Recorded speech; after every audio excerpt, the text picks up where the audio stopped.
Brexit is a challenge, we all know that. It's also multifaceted. And I think that's really important because it raises lots of questions, and to be able to give a measured and methodical response and some thought to those questions, there's all sorts of things to consider. So there's legal, regulatory, political issues, policy insight, supply chain issues. And it's against that backdrop that we have been collaborating with BCG and Global Counsel to enable us to advise clients and other interested parties on what Brexit may mean and to help devise strategies to address it. What we take a hard Brexit to mean is exit from both the EU and the EEA and probably the EU Customs Union, reversion to third country status, trade with the EU broadly speaking on the same basis as any other third country in the WTO universe. That is very definitely the hardest of hard Brexits. And the reason that we adopt that approach is essentially methodological. It's essentially an analytical tool, because our contention and assumption is that the best way really to map this process for your business, the best way to understand it in your own mind, is essentially to understand how bad it can get. And once you've understood how bad it can get, then you can start to get imaginative about what structural solutions for your business might help mitigate some of the impact. And crucially, for this panel in this room, what the policy toolkit looks like. Yeah, I'm going to ask you the journalist question, which we always get asked by when we're trying to pitch a story. So what? Why does it matter? The so what is big decisions that you make today, commitments to investment, can have very, very far-reaching consequences. The case studies that we exhibited in the report show it. There's a lot at stake. Not to mention, because this is purely the trade aspect, but not to mention that today the strongest impact is the depreciation of the pound against other global currencies. And so in this environment, it matters to understand what the impact is.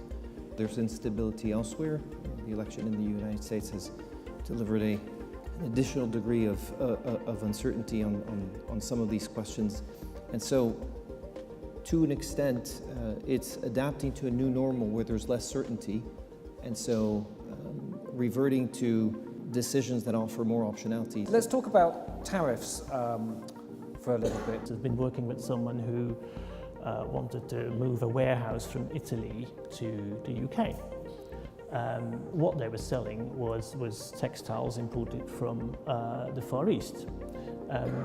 Now, you could organize that in such a manner that it still goes into the EU at the tariff rate imposed for the Far East, and you could avoid having double duty. So you could avoid paying duty first in the UK and then in the EU if you use something called a bonded warehouse. And Pierre, it's not just about tariffs though, it's not just about the taxes on goods, it's often about the administration, particularly in integrated supply chains where there's very low margins and it's all about getting things just in time.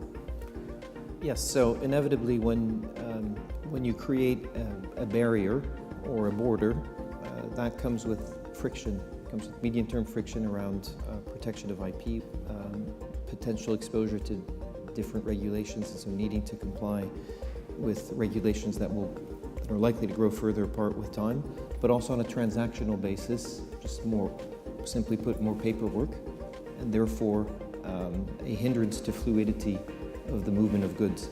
So it will create inevitable friction.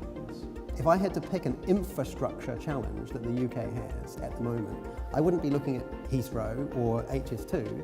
I would be saying we have a real problem, that we have a computer system that at the border that's going to have to double the amount of traffic it has to process. The mutual interest in essentially trying to maintain as much of the current status quo in tariff-free goods trade is extremely strong. Now, one of the things that Loda, you could help us with is about the legal implications for companies. I help companies and clients quite a lot, both with regulatory barriers within the EU and outside.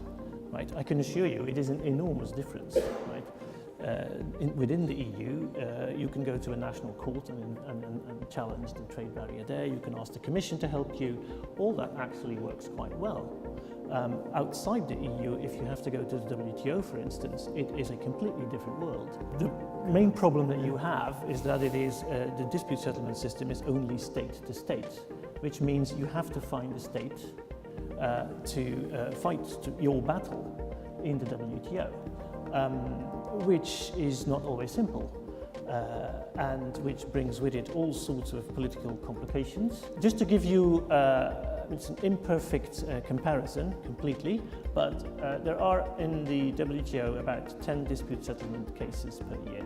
That's for the entire world. Right? In the ECJ, European courts, you get, I think, at least 1,500 cases a year. What about the opportunities? Like any change in the competitive landscape, there will be companies that are better and worse positioned to exploit change. And I think to the extent that there's opportunity, it's probably mostly at the level of individual companies. Now, of course, there'll be companies that will be hurt for every company that, that benefits from that. But I think that is at the level of an individual company, inevitably, everybody's going to be thinking, how are we positioned for these, to take advantage of these changes? So I think that's probably the most fruitful way to think about the opportunity. I fully agree. So you really have to do this on a company by company basis to assess these opportunities.